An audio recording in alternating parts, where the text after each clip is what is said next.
Brian Barnett is just a regular guy. He's not a doctor. He has no legal license in any field of mental or emotional health. Brian Barnett merely shares the insights he's gained from his personal experiences for anybody who may choose to use such information as he or she personally chooses, while accepting full responsibility for his or her own individual thoughts, feelings, behaviors, and actions. Brian Barnett assumes no responsibility whatsoever for anybody's individual choice to expose himself or herself to any information that Brian Barnett shares. And by listening to this program, you're acknowledging that you, and only you, are responsible for your own thoughts, feelings, and actions. Happy Thursday, everybody. Thank you for joining me this week. You're listening to The Last Symptom. I'm Brian Barnett, the creator and the host of The Last Symptom. A few weeks ago, I had announced here on the show that I was going to be hosting a watch party. For those of you who don't keep up on all the latest cultural and technical jargon, let me tell you what a modern day watch party is. That's when you get together with a bunch of people on the internet and you watch a movie or a documentary or some other video all together. And while the movie's playing, you're all sharing a space in a virtual room together. And inside that room, you have the ability to interact with each other, chat, talk about the film you're watching and those sorts of things. So that's what we did. We watched a documentary about Appalachian life and Appalachian language together, and it was a lot of fun. Of course, I'm Appalachian myself, and so I had come across this documentary on YouTube that had all these different elements that I could really strongly relate to, and I thought, boy, I think my audience would really enjoy seeing that with me, and so that was where I got the idea. And I had never done a watch party before. You'd think that during the 2 years of the pandemic that it would have occurred to me to do something like that. And in fact, somebody in the Last Symptom group had recommended it to me, but I knew that there were some technical details that I had to work out, which of course caused me to put it off for a little while, but we got to it. So a few Saturdays back, I think it was 3 Saturdays back, a group of us from the Last Symptom, that is me and some of the folks who follow me, got together and we did just that. And we had a really nice time. Like I say, my first time ever doing something like that. In the week leading up to it, I was scrambling to find some kind of service that would allow me to do that would be the best service for it. So I was searching all over the web and testing out different things like that. And finally I stumbled upon one that made the whole thing effortless. It really was effortless and fun. And now that I know how it works, I'm going to be wanting to do that some more in the future because it was a lot of fun. You know, it was surprising to me that the service that I ended up using was not anywhere in the first recommendations when I did my search. So there must be some politicking or something where these very much inferior services are being risen to the top and suggested to people for things like that. But the one I settled on after doing a whole lot of digging turned out to be the best of the ones that I tested and just made it painless. And that's really what I wanted. So I intend to host more watch parties in the future. So to make sure that you get notices and information for when I'm fixing to do things like that, please join our online community at thelastsymptom.locals.com. You've probably heard me talk about it before. You can either find our online community that way by going in your browser to thelastsymptom.locals.com, and we're almost at 800 members right now. And another way you can do it is you can download the locals.com app in the App Store and just search for The Last Symptom. You know, when I created the Last Symptom Locals group, nobody knew what Locals is. And there was only kind of a small group of, let's say, well-known folks or celebrities using that app. I think I kind of got in on the ground floor because more and more people are joining it every day. Alan Dershowitz, the famed constitutional law, I'm butchering his official title, I reckon, but he's a famous lawyer and scholar for the United States Constitution and constitutional law, and just world-renowned. He now has his own following on Locals. I just found out about it the other day. And speaking of Alan Dershowitz, I'm probably butchering that name too. His last name, Alan Dershowitz. Yeah, I think that's the way you say it. Also, I was an early adapter of Rumble, the video platform. And Alan Dershowitz has a show that he does. I think it's weekly or daily or something like that on Rumble. So I just seem to be in good company. Let's just put it that way. The decisions that I have made for The Last Symptom have proven to be good decisions, and other world-renowned people of high intellect and class have followed suit, which is ironic that I didn't see them doing it first, and then I followed them. And I'm not saying that they followed me onto these platforms. I'm saying that very, very smart people recognize a good thing when they see it, and so they have come onto these platforms that I was an early adapter to. And I'm not saying that I'm so smart. I'm just saying that I feel fortunate because I kind of feel like I kind of stumbled into some of these things. And but anyway, getting off topic here. Alan Dershowitz. So if you join us there on Locals, there are lots of other now interesting people to follow and to subscribe to and to support. Alan Dershowitz is certainly one of those people. What I like about Alan Dershowitz is that he's one of the more emotionally honest intellectuals out there that you can find. He was a darling of one political side for a long time, but because he held fast to principles rather than taking political sides, a lot of people hate him from that political side nowadays. And when I watch him, he says things that upset me too. But what I admire about the man is his insistence on, the principles and laws governing things. In his case, constitutional law. He looks at the law and he says if it has to be applied this way in this case, then the law has to be applied equally in another case. Another thing I really like about him is that he's a free speech, champion of free speech. So his thing is, he often talks about the public arena of free expression and ideas. And on his show here recently, now the guy's up in his 80s, so he's not a young whippersnapper no more. But one thing I really appreciate about his show is that when he does the show, he'll read correspondence, and he'll read just as much of the correspondence of people who are just tearing him a hole, just beating him up and insulting him and criticizing him, and he will read that and allow that criticism to be heard.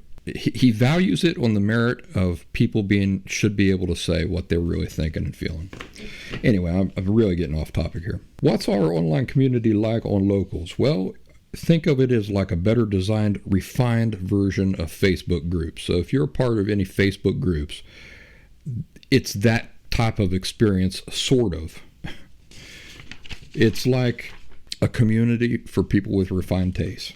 The platform itself is more refined, and there's a daily stream of official exclusive content from me, The Last Symptom, on the topic of emotional health and authentic recovery, videos, things to read, memes almost daily, live streams and live chats. I kind of feel the group out for those sorts of things. live streams and live chats. I don't have a regular day that I do those things, but videos are almost daily. Things to read daily. Memes daily. And memes are just really to the point excerpts from this show. So any really sharp point that I make in the show, I'll turn that into a meme. Live streams and live chats, like I said. Our community is international. I mean, literally, we have folks in Nigeria, we have folks in India, we have folks in Australia, the UK, all over the Americas, Asia. So it's a little difficult for me to do like a live stream, convenient for everybody. Same way with live chats. I've tried different hours of the day, different times of the week, and for me to just do that regularly on the same day or same time every week doesn't work. So what I kind of do is I kind of feel like the activity that's going on the group, if I feel like a lot of people are active and are there or are available, then I might do a live chat or a live stream, those sorts of things. There's also a daily stream of content and contributions from our participating members. That is the Last Symptom community there on Locals. Daily. I'm very proud of the people who go out of their way to put something out there, to share something. That can be scary, but our folks do it anyway. And of course, most importantly, our interactions are there. All of my interactions with my community are there. And you can take advantage of those. We talk about serious things together. We talk about not so serious things together. It's a community of interaction. Yes, support. I know that in the past I was a real stickler about the support thing, but the healthy type of support. It's a place of encouragement, definitely. A place of insights. A place where your questions can be answered. A lot of folks pay me a lot of money to have a conversation with me and to get some of my insights on their particular circumstances. For, the cost of a lunch for the entire month, you can have access to me there on Locals. I do interact with folks. I do make it a point to answer questions there on the group. So, it's your money. You can spend it how you want, but one seems to make more sense than the other to me. So only positive things happening over there on thelastsymptom.locals.com, or again on the Locals app. It's just The Last Symptom by Brian Barnett Community. But if y'all didn't really understand what it was all about up to now, as I've been mentioning it, now you know. There ain't nothing scary about it, and you're even able to remain anonymous in the community if that's what you'd prefer. It makes it hard for me to remember you and to associate, the things that you're particularly dealing with, and to hold that in my memory if I don't know your name and I don't know you. But you do have that option. I'm just saying that it's more difficult for me to get familiar with you on the group and to feel like you and I are establishing a kind of a working relationship. But if that's what you like, you're free to do that. If the Appalachian documentary sounds interesting to you and you weren't able to join us on that Saturday a few Saturdays ago, no need to fret. I posted a link to it on the Last Symptom community on Locals, so you can watch it on your own time. You just have to be with us in that community to find it on the timeline and view it. Again, to join us, you simply visit thelastsymptom.locals.com or download the locals.com app to your phone or tablet from the App Store and search for The Last Symptom. It will come right up. Okie dokie. Got kind of a hodgepodge of things to talk about today. We had our discussion about Will Smith a couple weeks ago, and that went to 2 hours plus because I got on a roll. There was a lot of things I had to say about that applied to us and our discussions here.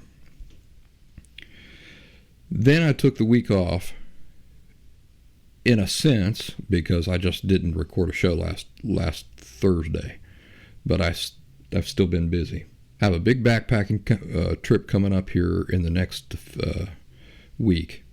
And so I'm going to be out in the woods for 6 days. And I'm really looking forward to that. The place here is a mess. You folks who are watching this on video, on Rumble or on YouTube, the place is a mess. By the way, I want to mention something about YouTube. YouTube recently deleted one of the episodes of The Last Symptom. So there's their crazy censorship thing back in full force. Second time they've done it to me. I understand that if you're just a consumer of content, definitely if you're just a kind of a casual consumer of content, you probably think, what is the big deal? Why does Barnett keep bringing this up? The censorship stuff. You know, it serves a purpose, right? There is a lot of riffraff that you just don't want in a civilized environment. You know, so let's say that YouTube wants to keep YouTube civilized. I understand that. Certainly. That's reasonable to me. But that's not the only type of censorship that's happening.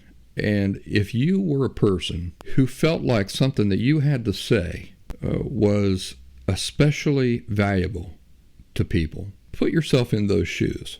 Wouldn't you like to give the individual the opportunity to decide whether or not they think that's something they want to consume, that's information they want to consume at all? And do you think that you would feel happy about the idea of telling somebody something or going to share something with somebody and having somebody insert themselves into that and say, no, you can't hear that and you can't say that? So if you are just a casual consumer of information or of content on the internet, you know, I would just recommend that you try to put yourself into that position. Surely there are things that you enjoy talking about with people. And the larger your audience, you know, when you get into a situation or, you know, you're in a position like I am, and like other people are, you might begin to understand the frustration that we experience when we can't just say a thing. For example, I can't even tell you why YouTube deleted that episode. I'll tell you the episode it was, too. It was from season 2, and it was titled, What is a BPD Episode? So YouTube deleted it. I can't tell you why, because if I do, they'll delete this one. But I appealed it. They paid no attention to my reasoning, and they upheld the deletion. So here's what I would just like to say. I still use YouTube. It's for now, it's a much easier source of videos than, let's say, Rumble. Rumble has some things they got to work out, but Rumble will not always be like that. Rumble's ability to improve and become the next YouTube is dependent on people cutting it a little bit of slack, having a little trust in it, and valuing, you know, their mission statement. Their mission statement is that they will let me say what I want to say.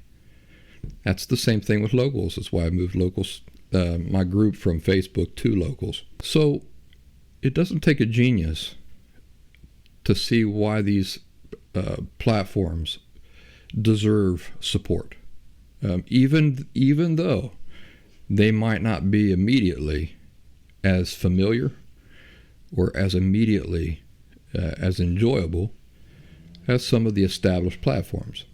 They're getting there. Locals, for example, when I moved to Locals, I was shocked that, first of all, that nobody had ever heard of this platform. I had never heard of it. And it was superior to anything else I could find out there. It was just a delight. It was a delight. Everything about it, it provides me with everything I need for my work, to interact with my audience, to have a community of people of quality who are serious about being there at all. And they give me all the tools there on Locals that I need. Live streaming, live chats, media uploads. The most important thing, they don't censor me for petty things, right? I'm not talking about threats of violence and stuff like that. Folks who come into Locals are not the type of folks who are interested in that type of stuff anyway. People who come into locals, like I say, they're a discerning group of people. Their interest is genuine. They're there for a real purpose. So what I would recommend, I'm going to try to edit that episode of the Last Symptom podcast, edit out the stuff that I think I can edit out and still get the episode up on YouTube. But for those of you who would like to be able to hear me talk unfettered and say the things that you've gotten used to me hearing me say, what I would recommend is that you at the very least, not be subscribed to The Last Symptom in just one place. So if you're only subscribed to me on YouTube, you might want to diversify your subscription to The Last Symptom a little bit. Subscribe to Rumble too. Download the Rumble app. Give it a try. And I'll tell you what, while you're at it, subscribe to Alan Dershowitz and The Last Symptom. You won't regret it. You'll see why I like Alan Dershowitz so much. I learned from him. I recognize that he's somebody I can learn from, and I value him. It's probably the same reason you listen to me. I've got some things that give you insights about things that you had never thought about before. You know, you ever heard that expression, if you want to know about a person, look at who his friends are? Well, I would say, if you want to know about a person, look at who he or she chooses to spend his or her time around. Right? Well, that applies online too. Who are we spending our time around online? Some loudmouth idiot who's just blabbering off at the mouth and offering really nothing of substance, but just saying the things you like to hear? Or are you learning? We learn from each other, right? In many cases. So, something to think about. Now, like I said, we got a hodgepodge of topics here today because I'm preparing for this big, epic backpacking trip in the backcountry. I just threw together some hodgepodge of things here today. Let's talk about acceptance. You know, we think about acceptance in our own case as being able, you know, we've talked about it many times before. It's the ability to look at a thing and see it for what it is. There's so many different facets of acceptance. If you've only taken what we've talked about, acceptance, and only applied it to those limited examples that I've been able to give you here on The Last Symptom, you're doing yourself a disservice. Acceptance, the principle of it, applies to so many different aspects of life. But here recently on the Last Symptom group on Locals, one of our members was worrying about her sister's baby. Now, as we talk about this, I would like you to consider, how does acceptance apply here? So she says this: my sister just had a baby boy, and while I'm happy to have a part in his life, I'm very scared for the damage that will happen that I will have no way to stop. I know I can do my part as his aunt, but I can't raise him to know that he can be afraid if he's afraid, and sad if he's sad. I can't raise him to know he can talk to an adult if he's feeling a certain way, and I can't know that he will be told it's okay to feel. Is there anything wrong with her looking at this situation and feeling how she feels about it? Nope, nothing wrong with that. But the reason she's writing this is because she wants a solution to that. She wants a solution to feeling that way. Is there a solution? She goes on to say, I plant little seeds of change in my sister when we talk, and I tell her about the Last Symptom podcast. But she's just not in a spot where she's able to listen to it. In fact, I find so many people around me could really use this podcast but have absolutely no interest in actually working on themselves anyway. They just want to complain and declare that this time they will be different. Again, Is there anything wrong at all about the way she feels about this situation? No, there's not, except that she wants a solution. She wants me to say, well, here's how you fix that. Here's how you make them do what you want to do. Now, the thing about the baby boy, like her nephew, let's ask this question. Does her nephew's emotional care fall anywhere within the realm of her responsibilities? Let's put it this way. Does it fall anywhere within the realm of her inherent responsibilities? That's something to think about, ain't it? So she's looking at her nephew. She knows that her sister's unhealthy.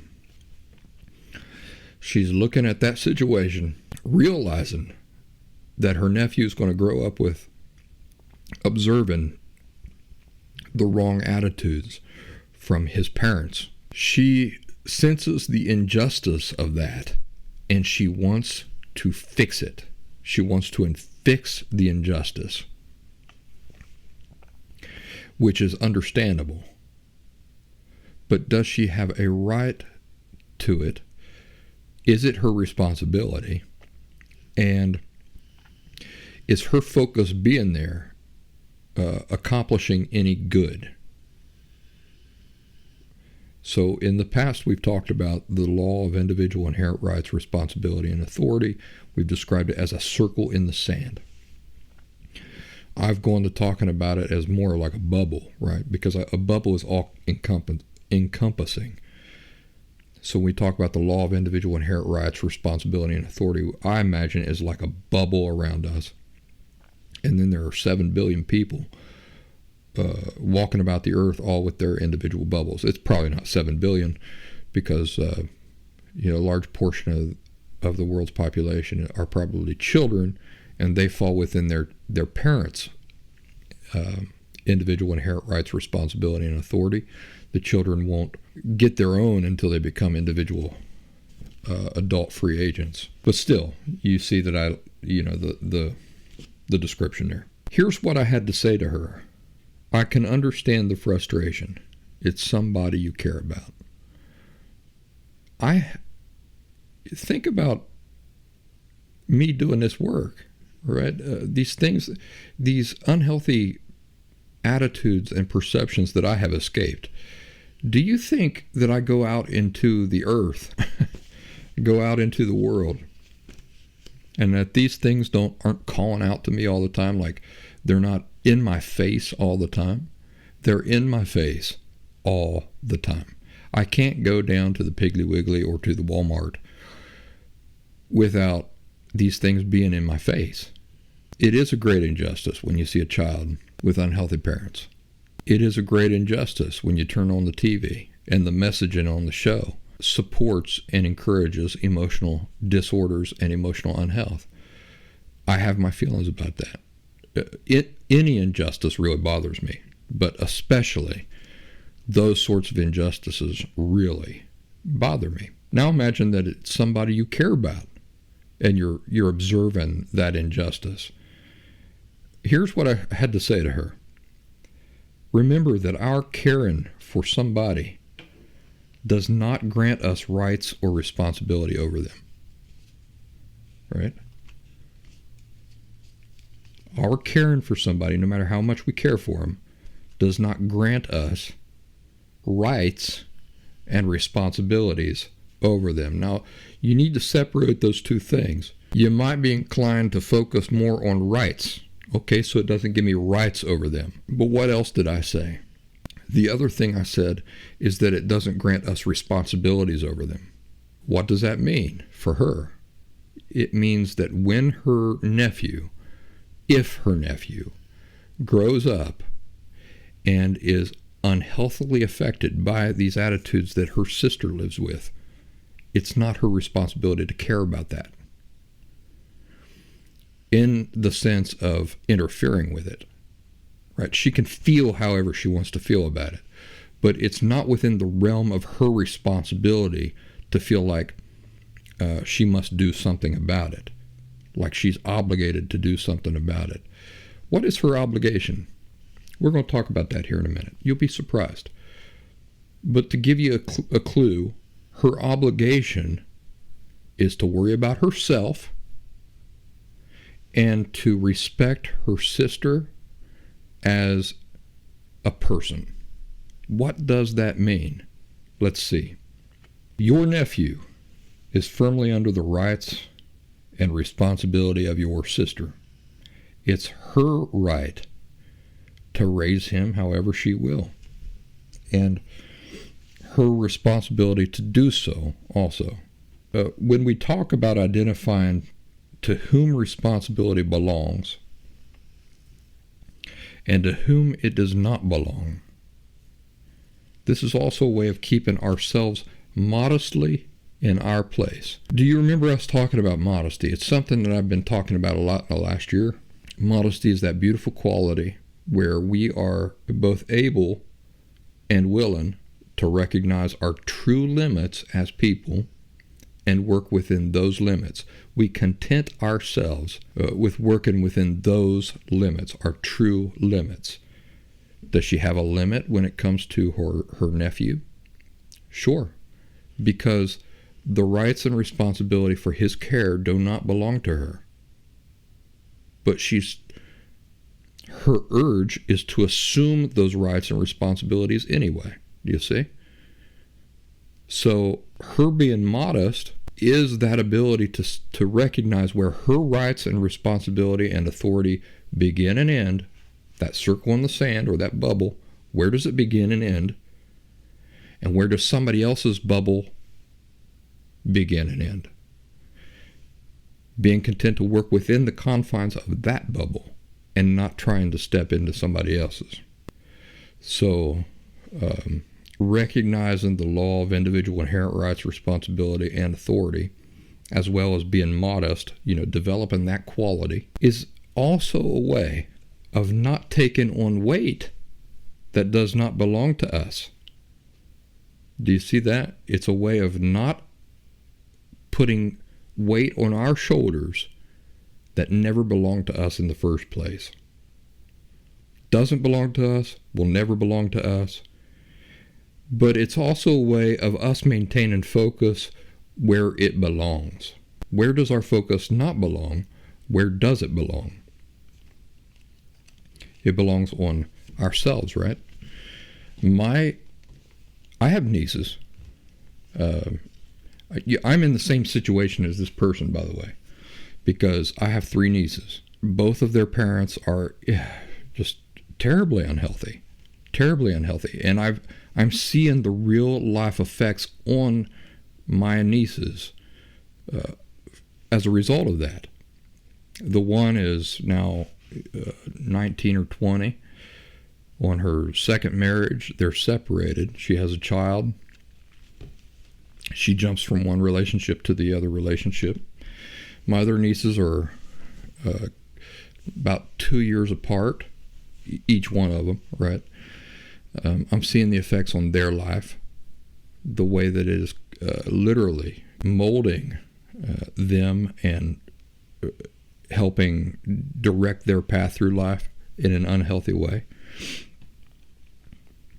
Can I do anything about my nieces now that most of them are adult free agents? No, because even now, the rights, responsibility, and authority over them don't belong to me. They never have. They didn't belong to me when they were children, and they don't belong to me now. The difference is that now, when I run into them, I can ask them questions, and that's the way I would recommend that you handle a similar situation. I can ask them questions to cause them to think, but that's about the extent of it, right? Unless a person comes, you might ask yourself, how does Barnett even have a business with the Last Symptom? He's telling us not to volunteer advice that people don't want to hear. And he's telling us that our inherent rights, responsibility, and authority begin and end practically right around a circle around our feet. How does Barnett even do this Last Symptom thing? Well, I'll tell you how I do it. The way I do it is I lay information out there. And people who respond to it, then I try to help. But I'm not pushing it on anybody, right? You're not listening to this show or watching this show on Rumble or YouTube because I held you down, stuck a couple clips in your eyes, and, presented the show right in front of you, are you? That is not my approach. My approach is to just lay it out there. Those who want it can partake of it. Those who don't want it can reject it. And that has been the way it's been since the beginning I started this. The other thing is that when I challenge you individually with something, it's because you have come to me specifically for advice. So that's why I'm not overstepping my line in the sand. You have scheduled a call with me, and you've done so for the explicit purpose of me sharing my observations with you, right? So they're in a phone call, and there's many people who've had phone calls with me who can attest to this. If you're talking along and you say something that's just total horse pooey, I don't know if you guys have noticed or not, but I've been really making a concerted effort to not curse. And I'm doing well, by the way. I'm doing well on that, so that should encourage you. If that's something that you're interested in doing, let's talk to me about it on the Last Symptom Locals group, and I can tell you the techniques that I've been using to remind myself not to do that. I've been listening. I've been editing a lot of the past shows, and I got kind of carried away in a few instances where I'd get really worked up over a topic or something like that, and I felt like I was using cuss words a little bit more than I want to reflect on me.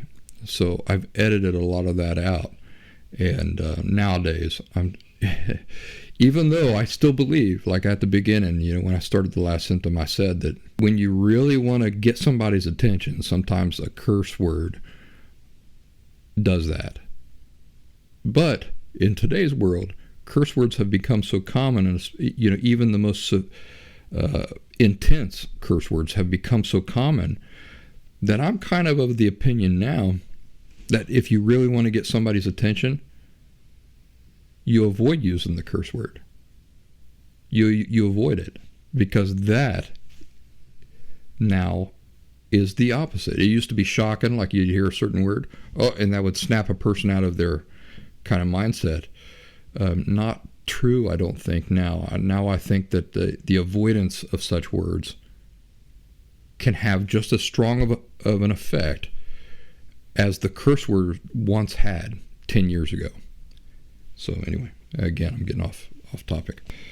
So I had to get myself a sweater. But so if you're talking along, you say something that's just total horse pooey, and you're on a phone call with me, I definitely stop you, and I say, nope, I got to challenge you right there. What you're saying is completely bunk, and here's why. That is not me stepping outside of my circle in the sand, because you've come to me for that, right? You scheduled the call with me specifically for that. But when I'm out and about, and even when I'm interacting with my nieces, I can't do that. I don't do that. If my niece I've just bumped into my niece, and she starts talking about whatever, and I can see that she's expressing something, it is just fundamentally flawed and unhealthy. I keep my lips zipped. Why? Because I have no right to interfere in her life as an adult free agent. I don't have that right. It doesn't matter how much I love her. What do I do instead? What I do instead is I will present a question. So I think in about a year ago, we were talking about this very niece that I run into her. She had the baby. She had a ring on her finger. And I said, what's that all about? I knew she had just gotten divorced. I said, what's that all about? She says, well, I'm engaged. I'm getting married. And I said, oh, okay. I said, didn't you just get divorced? She says, yeah. So I presented a question. And my question was, why do you want to do that? I'm just curious. Why do you want to get married again so soon? She says, well, it's just what I want to do. I thought, all right, well, it's your life. I love you so much and want good things for you. I said, have you ever thought about what life might be like if you just spend a couple years just kind of by yourself, getting to know yourself, looking after yourself? I don't remember exactly what her answer was, but clearly she had not ever thought of that. She hadn't, and I would say that's true for a lot of my audience too, because when we're unhealthy, we get our identity through our relationship. So what does that translate into in real life? It translates into bouncing from one relationship to the next relationship. And because we never get to know ourselves and know what our underlying unhealth is, we bounce into the same types of relationship, right? It's a craving and it's a desire that you can't even put words to. Why can't you put words to it? Because you're unhealthy. You don't know yourself. You don't know what is provoking these desires and cravings. Most of it's just totally unhealthy bunk. Most people and their craving to be in a relationship is just 99% unhealthy bunk. So I presented some questions to try to see if she could arrive at, it's like when we limit ourselves, right? And then you get like a mentor who challenges your thoughts on that with some really sly questions that cause you to say, well, right, like, why am I limiting myself to this? So that's how I interact with her. I don't step outside of my circle in the sand and give her advice that is unsolicited. I don't do that, period. It's very hard sometimes, and it's totally contrary to how I used to live, because the way I used to live was do this. When you're unhealthy, you're trying to control your environment. And what makes up that environment? People with their own individual inherent rights, responsibility, and authority. So you're trying to control things you have no control over and you will never have any control over.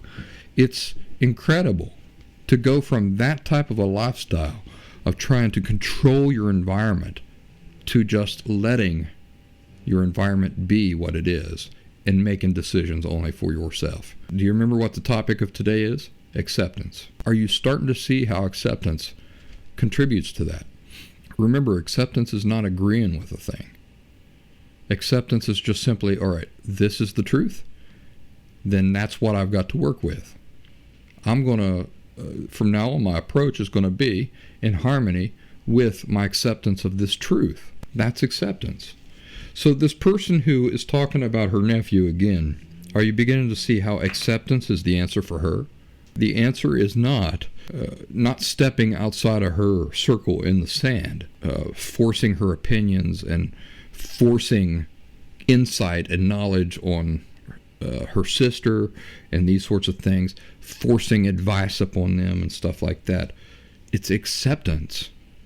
Acceptance. It's unloading this sense of responsibility that never belonged to you at all. It doesn't mean you don't care any longer. It just means that you recognize it's not your responsibility. It's not your responsibility. You have no authority there. So you're unloading it. When we see people we care about suffering, it's not that we don't have feelings as far as that goes. That we don't feel sad about that. Just the natural unhealthy results of that. It's not that we don't feel. It's that we keep ourselves in check. That it just is what it is. Everybody's favorite term in the whole world. I think I told you guys the reason why I hate that term so much is because when I was an interpreter, one of the doctors diagnosed a guy with cancer that I was an interpreter for, a Mexican guy. Basically told him he just had weeks to live. And didn't follow it up with any kind of expressions of compassion or anything like that.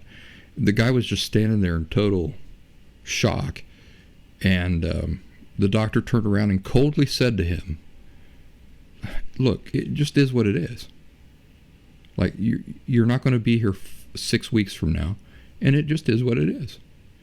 He went back to scribbling on his clipboard or whatever, and I had to interpret that. So it's not something I just toss around freely when I say that expression. It just is what it is. But when we're talking about acceptance, it is just what it is, right? It's your ability to look at a thing and recognize it. It just is what it is.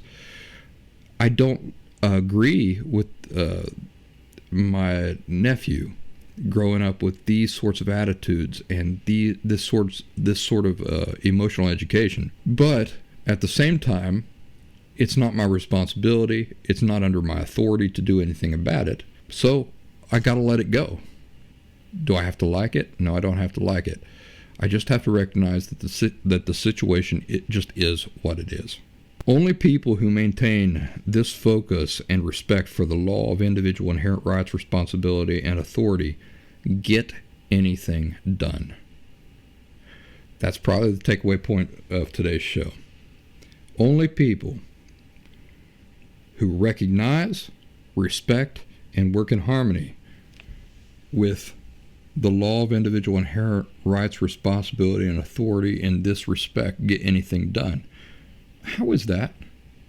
It's because just because you don't recognize that you are powerless to a thing, just because you don't recognize that you're powerless in a certain situation, does not mean you aren't powerless in a certain situation. Think about that.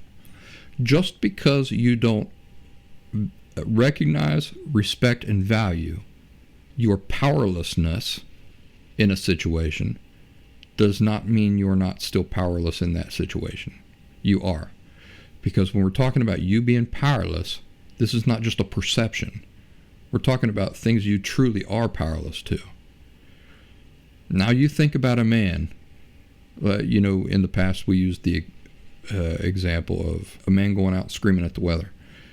Just because he can't perceive that he has no power over the weather does not give him any more power over the weather. So what does it mean that he's going out and screaming at the weather? It means he's wasting his time. Do you want to be somebody who wastes her time or his time pointlessly? Would you rather be somebody who harnesses your energy and power into directions where it can actually have an effect? That's what we're talking about.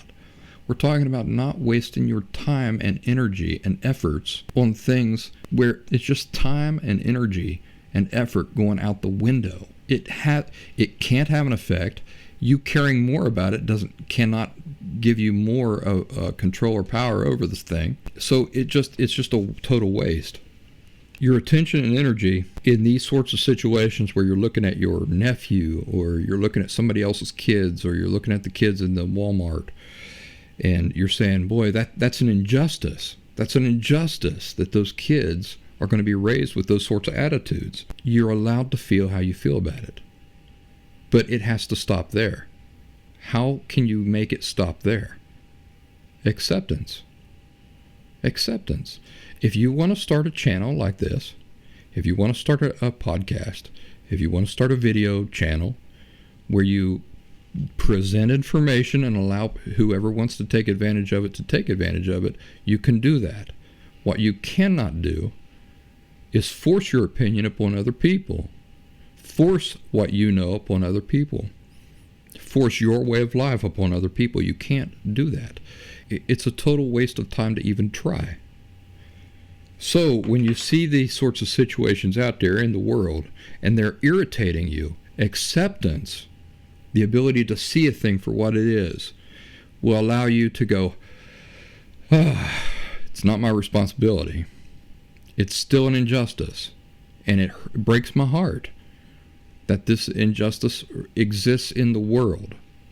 But acceptance will also allow you to say, but that's the reality of the world we live in.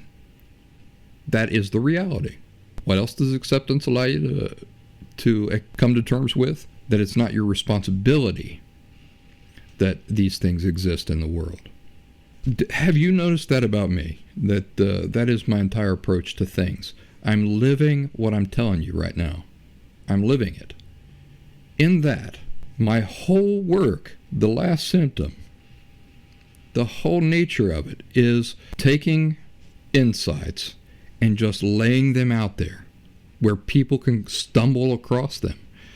That's really what they do. You know, I have no advertising or anything for The Last Symptom, so it literally is just me just laying it out. All of you listening to this show or watching this show, or who are members of the Last Symptom community on locals, you have stumbled across The Last Symptom. It wasn't forced upon you, by me anyway. I don't know if somebody else forced it upon you, but even if they did, the only reason that you would have responded to it is if you were in a place where you were wanting it already anyway. Whoever introduced you to The Last Symptom couldn't make you want it or be receptive to it. You just were. So, in my own life, I look out at some situations similar to what this person is describing. I regret many of the things I see. A lot of things I see break my heart. But that's all I allow. I'm allowed to feel how I want to feel about it. I can't emphasize enough how I cannot go to the store and see something that breaks my heart as far as emotional health goes, because I see families interacting with with themselves. I see people interacting with other people, and it's not that I'm critically judging these people. It's just that I'm making observations. I can't help it, right? Because I was once a part of one half of society, and now I'm part of the other half. The one half that I used to be a part of was the unhealthy half. I used to think this, when we talked about Will Smith last week, or 2 weeks ago, I used to be part of the Will Smith half. I could not distinguish words and my feelings from physical reality. So if somebody insulted me enough, to me that was no different than a physical attack. Therefore, I'm justified in responding with a physical attack in response, right? But do you remember how we explained that unhealthy people, they can't make that distinction? Who can make that distinction? Healthy people. It's healthy people that go, okay, he's emotionally attacking me right now. So I can try to react emotionally, but that's where that ends.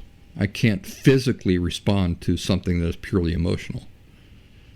I can say what I want to say, or I can get myself out of that situation, but I can't physically respond to something that is purely emotional.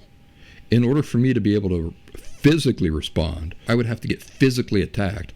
Then I can physically respond to that attack.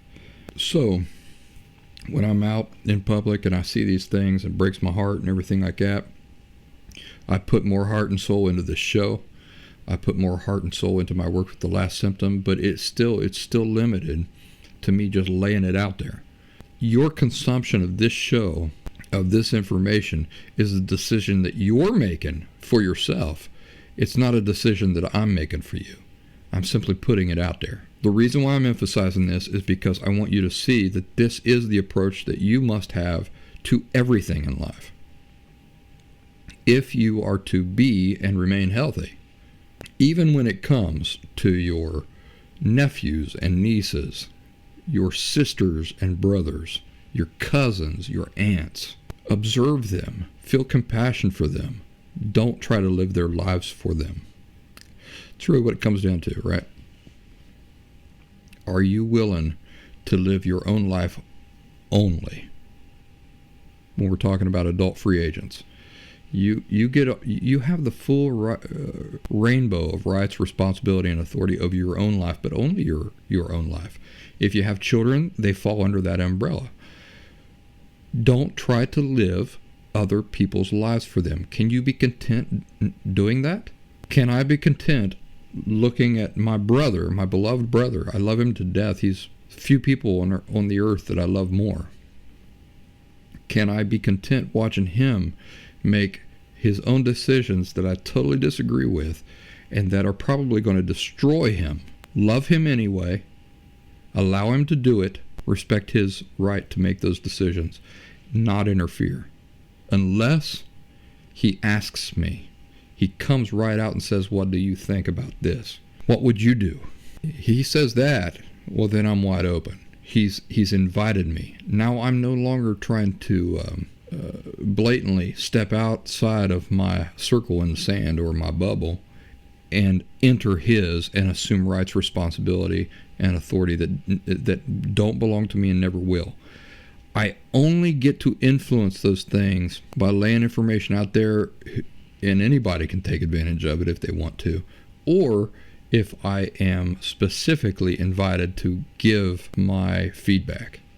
So if my brother says, I feel like every decision I'm making is just a terrible decision, and what am I doing wrong? Please help me. What am I doing wrong? Well, then the floodgates would come open. I would say, brother, you're doing this wrong. You're doing this wrong. You need to do this and you need to do that. But I can't go there until it is invited. I can't. It would be a waste of my time, energy, and attention to do so. Let's say you're planting a garden, but it's in rocky soil. You bring in no dirt. You don't plant any seeds. You just till the earth with like a rake or a hoe. So you prepare all this land where you know nothing will grow. You know that you're wasting your time. As soon as you know that you're totally wasting your time, why would you continue doing it? People don't do that. And yet for some reason, when we're talking about our interpersonal relationships with other people, other adult free agents who have total authority over their own lives, we say, well, because it's my cousin or something, I have a right to step out of my circle and try to assume control over their lives, try to live their lives for them. And it is absolutely bound for failure. And people do it anyway.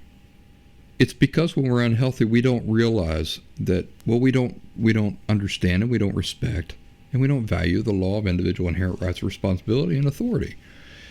So we don't realize that we're just throwing our energy and time and attention out the window in a totally useless way. But the results always will be what they are anyway. It's like planting no seed in a rocky soil that you just tilled. Why did you till that soil? You didn't plant any seed, you didn't do anything.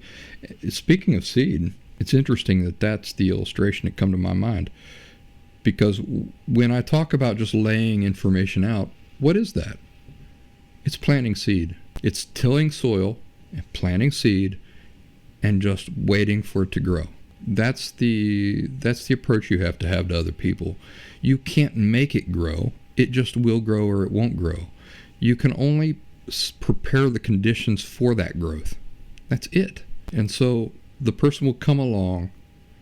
They will take advantage of it or they won't, but that's out of your hands. How does acceptance play into that? Acceptance is recognizing that and being okay with it. Can you do that? Can you be okay with that? Attention on myself is the only place that is even remotely constructive. You say, well, but Brian, you make a living doing this. It's true. I do. But my attention is always on myself. I take what I have learned from my personal experiences and I lay it out there. The attention is still primarily on myself. Now, we mentioned early on that this would come down, the situation with the girl allowing her sister to unhealthily affect her own children would come down to whether or not she can view her sister as an individual, as a person or not. How is that true? It's true in the sense that gracefully leaving your sister's life up to her right to live her life as she wants to live it, her right to parent in the way that she wants to parent, and recognizing that responsibility and that right does not belong to you, and not overstepping that, not acting in contrary to that attitude. Is your attitude really that your sister's life is her life? Her children are her children? Is that really your attitude? Well, your behaviors will reflect it. If you truly recognize her as an individual with her own individual rights, responsibility, and authority, as an individual and also as a parent, how will your behaviors reflect that? If you were trying to raise her children for her in ways that she doesn't agree with, would that be reflective of you recognizing her rights as an individual adult free agent? That would be a reflection of you viewing her as a possession of yours, right? She's your sister. Because she's your sister, a possession, you have rights over her. That is not viewing people as people. Even if you disagree or are pained by some of her decisions and methods, viewing people as people, that is, as individuals, means being okay with them living and managing their own lives and affairs in ways that contradict what you want. Starting to see why it's so important that we value the law of individual inherent rights, responsibility, and authority. It is a direct reflection on our attitudes. Do we view people as people? What's the alternative of viewing people as people? The alternative is viewing them as possessions. So she's my sister. Because she's my sister, I have an inherent right to live her life for her, to make decisions for her, because she's not doing it right. That's not viewing a person as a person. To view people as people inherently means to be able to view them making decisions that you totally disagree with, that you even know are unhealthy and not best for them, and to allow it gracefully. It's not that you even have a choice to allow it. It's you just accepting it. That's where acceptance comes in again. Whether you allow it or not, it's going to happen the way it happens. Your acceptance is you surrendering to just the reality of the situation. So your sister doesn't need you to allow her to live however she wants to live as an adult free agent. She's going to live however she wants to live as an adult free agent. It's just, can you surrender away the desire to control that situation? If you can surrender away your urges to take control of that situation, it means you're beginning to view people as people. That's what it is. You're beginning to view people as people when you can surrender away the desire to live their lives for them. In the meantime, keep planting those seeds. Remember we talked about the garden, planting the seeds. How do we plant seeds? We plant seeds with questions, like I did with my niece. Why would you want to do that? Why would you want to get married again right after you just got married? Okay, let me ask you a question. Have you ever thought about just taking a couple years and enjoying your singleness? Getting to know yourself a little bit more, spending more time with yourself. Have you ever thought of that? No, I never thought of that. Well, it's something to think about, probably, right? Yeah, I guess so. Give her a hug. I love her. We part ways. But I've planted a seed. That's how you plant seeds, with questions. So if you want something to practice between now and the next time we talk, practice your questions. Instead of giving a person an answer direct that they haven't asked for, by the way, practice your questions. It falls within your rights, responsibility, and authority to ask questions. You're allowed to do that. You're not allowed to force your opinions and thoughts and things on other people. You're allowed to ask questions, though. and think of asking questions as planting seeds. They're both the same thing. So, folks, that's it. I hope you have a wonderful weekend and a wonderful week. I'm going to continue preparing here for my backpacking trip. You guys take care of yourselves. I'll talk to you real soon, sooner than you know. Good night.